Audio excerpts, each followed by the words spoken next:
사람은 이렇게 삽니다. 타고난 자기의 이 기질과 본성이 있어요. 타고난 자기의 성격과 기질과 성향이 있는데 그 타고난 것 플러스 성장 과정에서 형성된 개인의 습관, 그 타고난 성향과 길들여진 습관에 의해서 하루하루를 사는 것입니다. 근데 그렇게 살다 보니까 뭐가 잘못된다, 하나님의 영적인 표준에 내가 잘 이르지 못하고 자꾸 변화가 안 되고 이렇다 싶으면은 길들여진 습관이 잘못된 것입니다. 그 습관을 고쳐야 돼요. 그러니까 이 그리스도의 삶에 있어서 굉장히 중요한 것은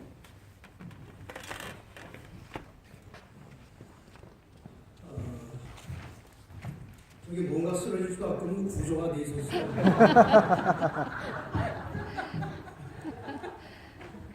신앙도 마찬가지예요. 구조가 안 돼 있으면 언젠가 자꾸 뭔가 부작용이 나오는 거예요. 그래서 오늘 이 시간에 제가 드리는 말씀은 구조 조정을 좀 해야 되는데 어떤 구조로 조정을 할 것이냐. 물론 새로운 것이 없습니다. 들었던 말씀이고 들었던 설교지만 우리가 신앙생활을 하면 신앙생활은 목숨과 생명에 관한 문제이기 때문에 올바른 신앙을 위해서는 생명을 걸 만한 가치를 찾아야 되는 것입니다. 사람이 살아가는 데 있어서 생명을 바칠 만한 가치를 찾아서 산다는 것은 굉장히 중요합니다. 그래서 예수님께서도 나를 위해서 자기 목숨을 잃으면 찾을 것이고 목숨을 찾으면 잃으리라고 말씀하셨는데 오늘 드리는 아주 평범한 말씀이지만 저의 개인의 신앙 경험과 하나님의 여러 말씀들을 통해서 볼 때에 이것은 우리의 목숨을 걸 만한 가치라고 생각이 돼서 그 가치를 여러분에게 좀 소개하려고 합니다.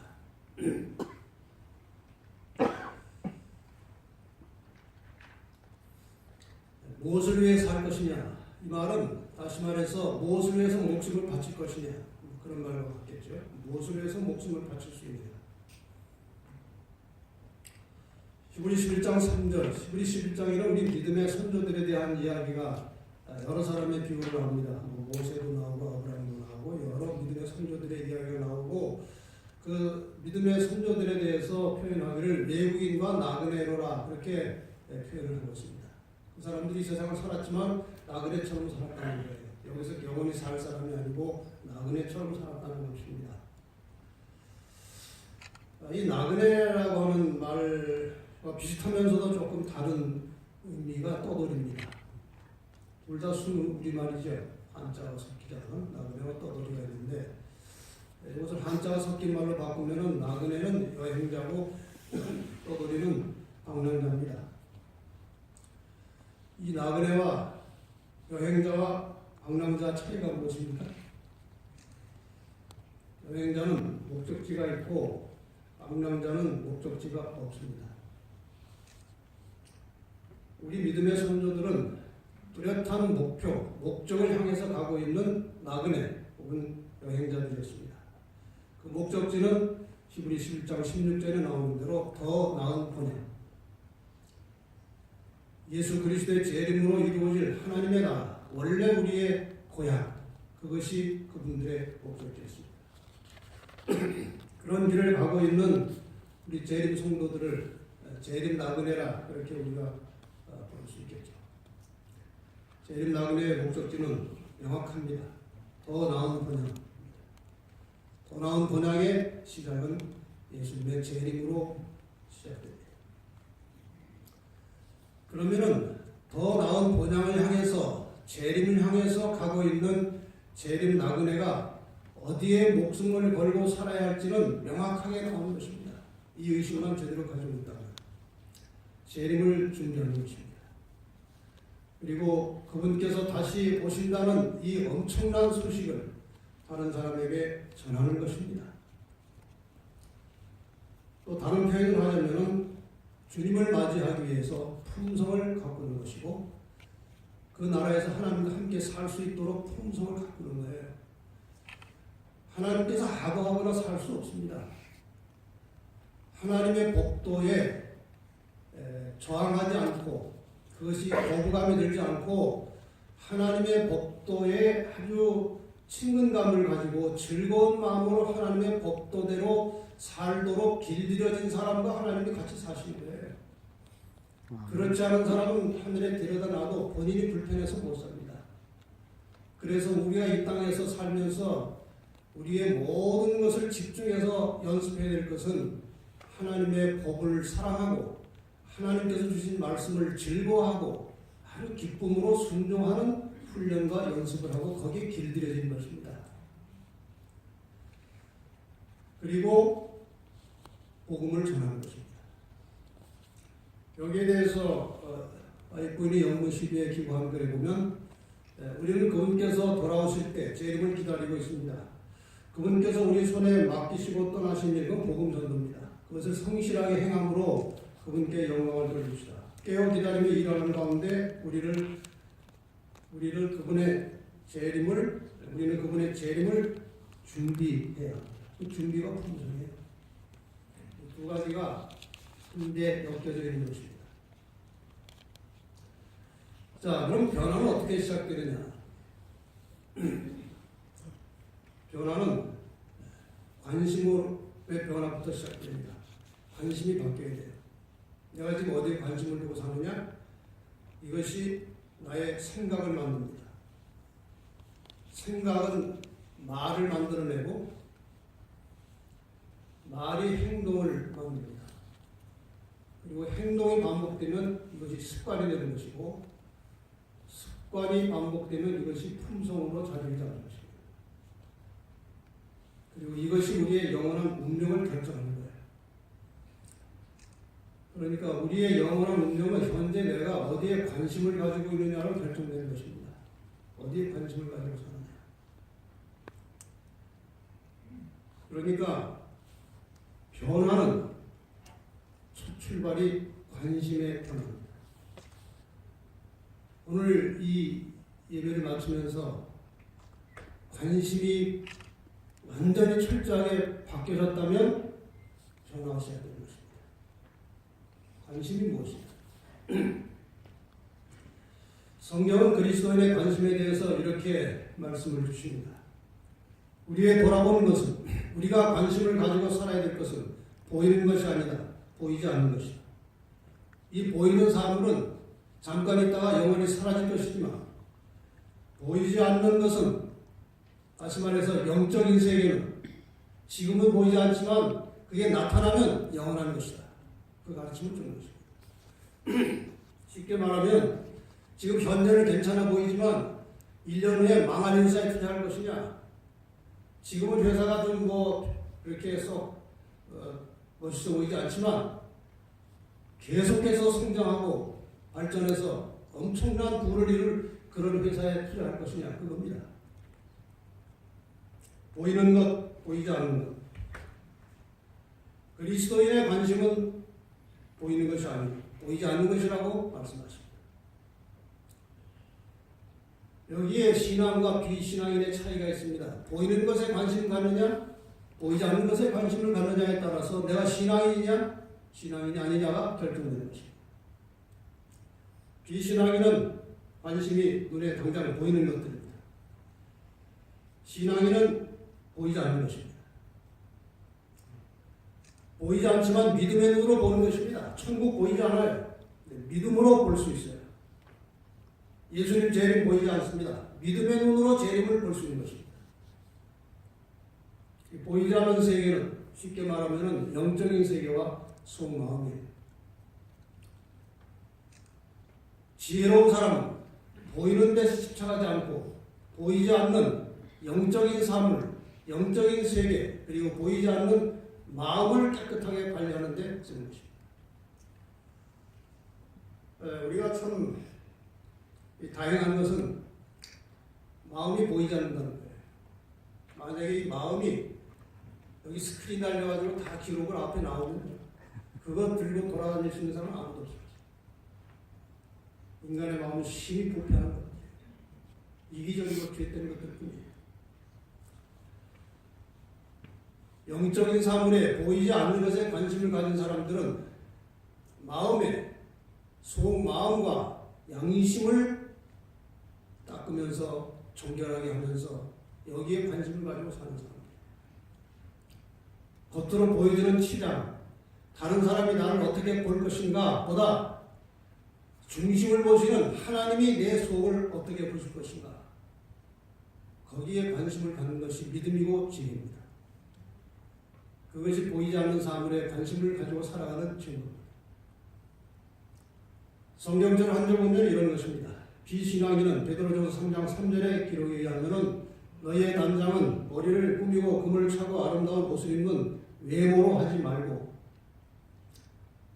그 외모로 하는 것이 비신앙이에요. 신앙인은 오직 마음에 숨은 사람을 온유하고 안정한 심령에 썩지 않을 것을 하라. 이는 하나님 앞에 값진 것이에요. 어디에 관심을 두고 사느냐 하는 것이 하나님을 제대로 믿고 사느냐, 하나님 믿지 않고 사느냐, 그것을 판가름하는 것입니다. 사도 바울의 경험을 예로 들어보겠습니다. 여러분 이 그림을 보시면 영어 단어를 하나 붙이고 싶지 않으십니까? 무슨 단어를 붙여야 되겠습니까? Before, after. 이전에 이랬던 사람인데 잘 가꾸고 단장하면 이렇게 멋있게 바꿀 수 있다는 거예요. 사도 바울에게도 before, after가 아주 뚜렷했습니다. 사도 바울이 이전에는 예수 믿는 사람들을 핍박하고 잡아 죽이는 대표적인 인물이었습니다. 다시 다메섹에 있는 그리스도인들을 소문을 듣고 잡으려고 하고 있던 노상에서 빛을 만났습니다. 쓰러졌어요. 누구십니까 당신? 그때 소리가 들려왔습니다. 나는 내가 핍박하는 예수다. 이 순간에 사도 바울은 인생이 완전히 뒤집어진 것입니다. 내가 엉뚱한 짓을 했구나. 내가 하나님을 위해서 일한다고 하면서 하나님을 대적하고 있었구나 깨닫고 방향을 180도 바꿨습니다. 이전에 사도 바울은 세속적 야심과 야망을 가지고 자기가 가진 모든 능력과 실력과 영향력을 가지고 자기 출세를 위해서 보이는 것을 위해서 애썼어요. 이 순간에 사도 바울은 완전히 뒤집어졌습니다.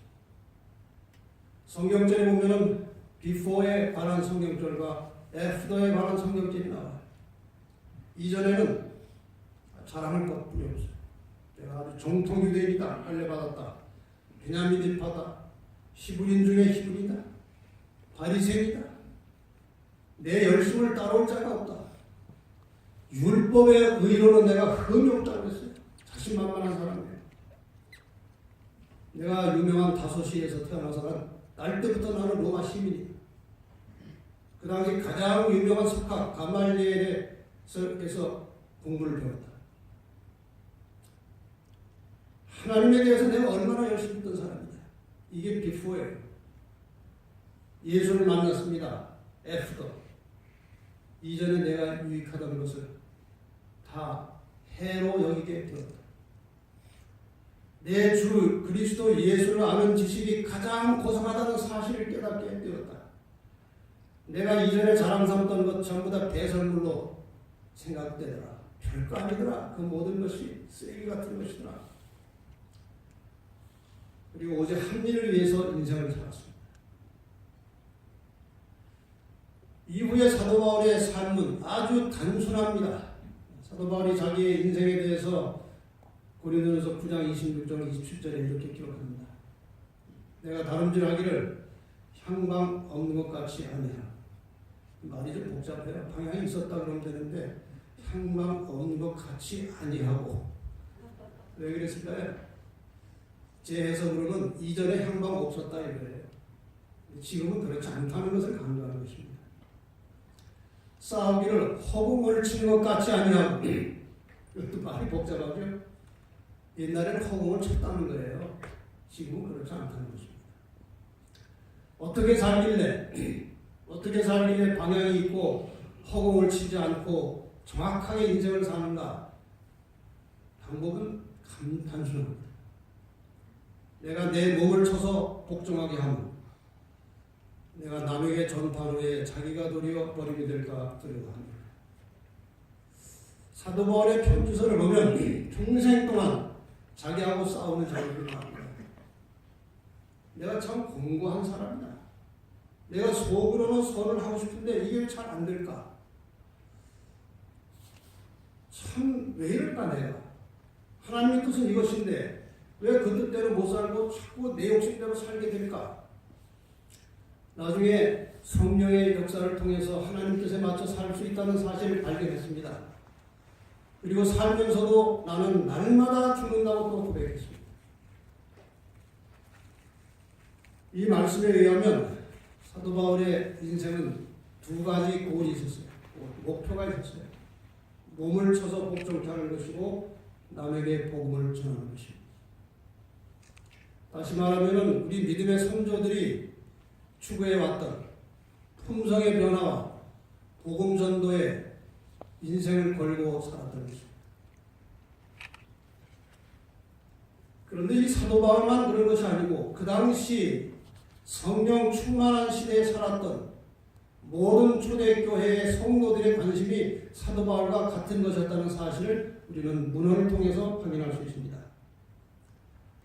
교회본을 검열해 보면 그 당시에 초대교회 모든 그리스도인이 그의 형제에게서 하나님의 사랑과 자비의 형상을 보았다. 한 가지 관심사만이 충만하였다. 한 가지의 특출한 주제가 모든 다른 문제들을 상처를 했다. 신자들의 유일한 포부는 그리스도와 같은 품성을 나타내는 것이요. 품성의 변화죠. 주의 나라의 확장을 위하여 일하는 것, 복음 전도였다. 그런데 여기 우리가 잘 관찰하면은 조금 이상하고도 뭔가 풀어야 할 숙제가 하나 있어요. 여기 한 가지 관심사라고 했어요. 한 가지 특출한 주제, 유일한 포부라고 했는데 내용을 보면 두 가지입니다. 품성의 변화와 복음 전도예요. 이게 무슨 의미일까요? 한 가지라고 했는데 나중에 보니까 두 개가 나오는 거예요. 다시 말하면 이 품성의 변화와 복음 전도는 분리할 수 없다는 것입니다. 한 가지에 다 들어있다는 것입니다. 그리스도인은 무엇을 추구하고 살아야 되느냐? 어디에 목숨을 걸고 살아야 되느냐? 주로 보이는 것에 관심을 쓰고 사는 사람들은 재물을 얻거나 명예를 추구하고 권력을 찾고 쾌락을 추구하고 삽니다. 출세하고 성공하고 싶은 마음으로 인생을 바쳐서 삽니다. 그리스도인이 추구하는 것은 재물이 아닙니다. 명예도 아닙니다. 쾌락도 아닙니다. 권력도 아닙니다. 출세, 성공이 아니고 그리스도인이 추구해야 될, 그리스도인들이 목숨을 걸고 추구해야 될 두 가지 목표는 품성의 변화와 복음을 전하는 것입니다. 이것이 지혜로운 성경에 나오는 하나님의 신실하고 충실한 일꾼들이 살아온 라이프 스타일. 이것이 그들의 목표였어요. 품성이 변화된다는 게 무엇이냐? 제가 그동안 한두 차례 말씀 이미 드렸습니다. 죄로 말미암아 사람에게 있는 하나님의 형상은 훼손되고 거의 지워졌다. 잃어버린 그것, 하나님의 형상을 회복하는 것이 복음이 하는 일이다. 그러므로 우리는 이 일에 있어서 하나님의 역사에 협력해야 한다. 다시 말해서 하나님의 형상을 회복하는 일은 하나님께서 우리를 위해서 도와주심으로 이루어질 수 있다는 것입니다. 하나님께서 우리를 깨우쳐주시고 도와주실 때에 같이 협력하는 것이 그리스도인의 의무라는 거예요. 다시 말해서 품성의 변화라는 것은 하나님의 형상을 하나님께서 인간을 창조하실 때 부여하신 그 하나님의 속성과 품성을 다시 되찾는 것입니다. 그래서 신물교훈 332페이지에 그렇게 말씀하셨습니다. 하나님의 형상대로 형성된 품성은 우리가 이 세상에서 내세로 가져갈 수 있는 유일한 복입니다. 우리가 주님 오실 때 함께 가져갈 수 있는 것은 돈도 아니고 명예도 아니고 권력도 아니고 성공한 자녀들도 아니고 변화된 품성을 가지고 가는 것입니다. 하나님의 말씀에 진료 순종하고 하나님의 법 지키기를 아주 기뻐하고 정말 그 법 지키는 것이 삶의 즐거움인 사람에게 나타나는 열매는 그 하나님의 법과 율법의 본질이라고 할 수 있는 사랑의 품성을 갖게 되는 것입니다. 변화되는 것입니다. 이 품성과 복음에 대해서 여기 그리스도의 선교봉사에 아주 중요한 대목이 하나 나옵니다. 하나님께서는 무죄한 천사들을 통하여 당신의 진리를 선포할 수 있으시나 이것은 그분의 계획이 아니다. 하나님께서는 우리의 도움 없이도 죄인을 구원하시는 당신의 목적을 이루실 수 있습니다. 그러나 그리스도의 품성과 같은 품성을 개발시키기 위해서 품성의 변화를 위해서 우리는 그의 사업, 복음 전도하는 일을 분담해야 한다. 이렇게 해서 이 품성 변화와 복음 전도는 분리될 수 없다는 것입니다. 왜냐하면 이 품성이라고 하는 것은 다른 사람과의 관계, 다른 사람과의 부딪힘 속에서 나오는 겁니다. 이 직장에서 혹은 교회에서 자기 일 열심히 성실히 하고 돌아가는 그런 사람의 품성은 여기에서 보여진 것이 다가 아니에요. 여러분이나 저나 똑같습니다. 그게 다가 아니고 집에 들어가서 아내와 혹은 남편과 자녀들과 충돌이 생겼을 때 나타나는 모습이 자기의 참 성품이에요. 그것이 자기예요. 품성은 다른 사람과의 부딪힘 속에서 자기의 본색이 나오게 되어 있습니다. 그래서 이 전도라고 하는 것은 늘 다른 사람과의 관계 속에서 이루어지는 것이기 때문에 그 전도하는 과정 속에서 자아가 깨어지고 낮아지고 자기의 가진 것을 남에게 베풀고 도와주는 것들을 연습하고 훈련하는 그런 과정이 반복되면서 사람이 바뀌어가는 것입니다. 처음에는 의도적으로 그렇게 할 것입니다. 잘 안 되지만 기도하고 결심하고 의도적으로 합니다. 그러한 행동이 반복되면 습관이 되는 것입니다. 그리고 습관이 쌓이면 품성으로 자리를 잡는 것이죠. 이것이 순서예요. 내가 가진 모든 것, 내가 할 수 있는 모든 것, 내 마음을 다하고 내 말을 통해서 내 가진 재능, 가지고 있는 재물, 내 생명, 그리고 내가 먼저 받은 복음, 이것을 사랑의 동기로 다른 사람에게 나누는 것. 이것이 하나님의 뜻이고 품성 변화의 지름길입니다. 다시 한번 설명드리면 다른 사람의 유익과 행복과 구원을 위하여 사용하는 것이 품성 변화를 이루어가는 방법이다. 그리고 이것이 예레신 여러 곳에 구원을 받은 증거라고 그랬습니다. 자, 이러한 삶이 어떻게 이루어지느냐? 지금 말씀드렸던 이 모든 자기 가지고 있는 것들이 적절하게 쓰여지고 자기의 변화를 이루기 위해서 종합적으로 작동하는 것이 전도하는 것입니다. 전도는 신앙생활의 총체적 열매다. 이렇게 결론을 지을 수 있습니다. 저는 개인적으로 성격이 내성적이고 남들에게 활달하게 먼저 다가가서 접촉하고 그러는 성격이 아닙니다. 하는 성격을 타고났습니다. 그래서 저희 어머니가 그래요. 초등학교 때 이제 학교 간 다음에 이제 한번 가끔 가서 이렇게 하는 걸 보면 선생님 앞에서 이제 아이들 쭉 줄을 세워놓고 손놀이를 하잖아요. 운동을 막 하는데 다 따라하는데 저만 안 따라하고 차례 자세히 서 있대요.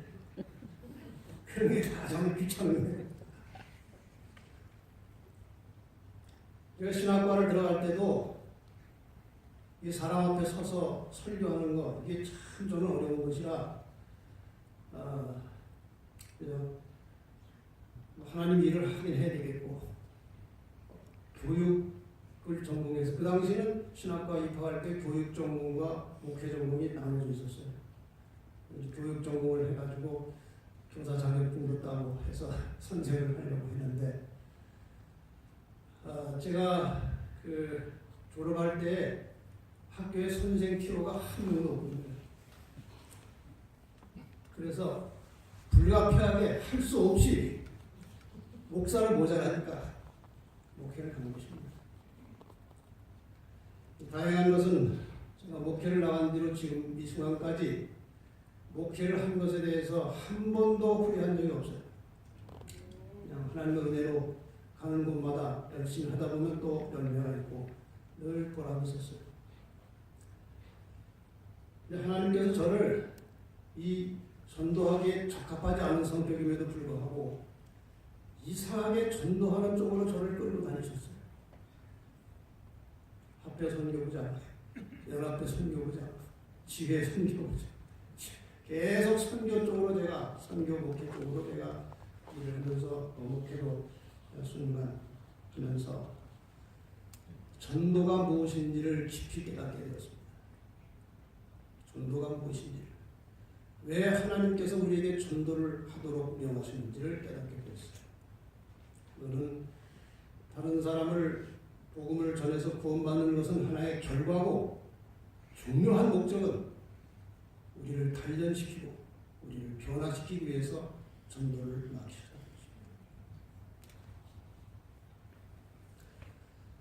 그러다 보니까 이 전도가 사람에게 어떤 영향을 미치고 그리스도인들에게 어떤 결과를 가져오게 하는지에 대해서 생각을 늘 하고 살 수밖에 없었습니다.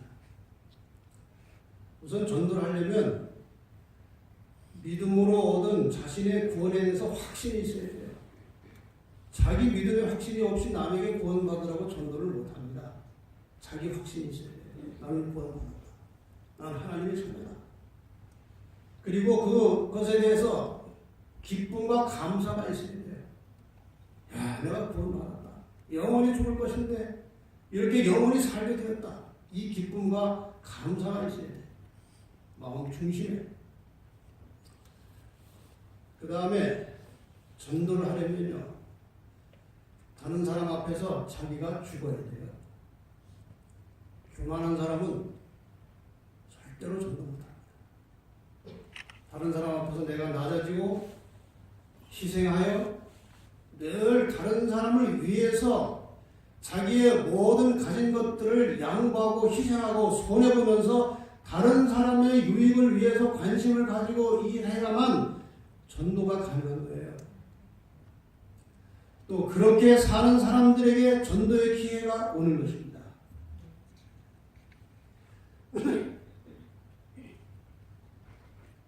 제가 늘 이렇게 전도 설교를 하고 또 개인적으로 성경을 가르치고 이렇게 전도를 하니까 전도의 기회가 참 많이 옵니다.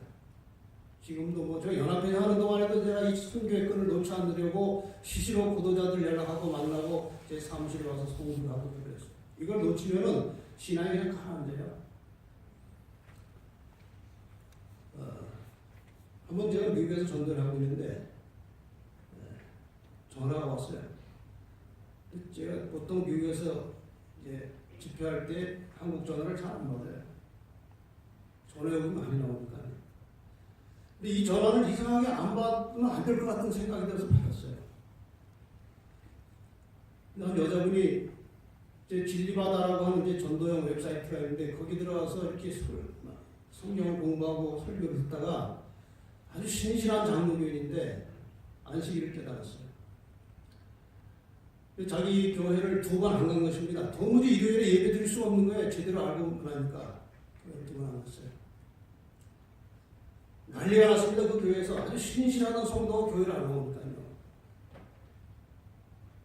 사람들이 그냥 나중에는 막 공격을 하는 거예요. 이단에 빠졌다고. 빨리 돌아오라고. 그 고통 속에서 전화를 한 거예요. 전화를 받는데 끊을 수가 없는 거예요. 그 상담을.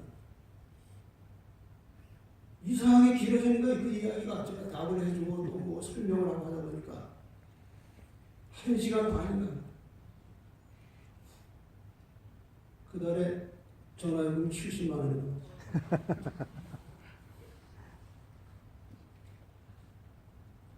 손에 많이 갔죠. 참 재미있는 일이 있었는데 얼마 전에 제가 이런 설교하는 걸 어디서 들었나 봐요. 이런 예화들을 어디 유튜브에서 들었나 봐요. 그래서 녹음해가지고 올렸어요. 얼마 전에 어떤 2분이 제 사무실에 왔는데 그분하고 다른 분이 한 분이 같이 왔어요. 나가면서 그분이 만원 선물 하나 주고 가더라. 간 다음에 펴보니까 그 안에 봉투가 하나 들었어. 70만 원을 들었어.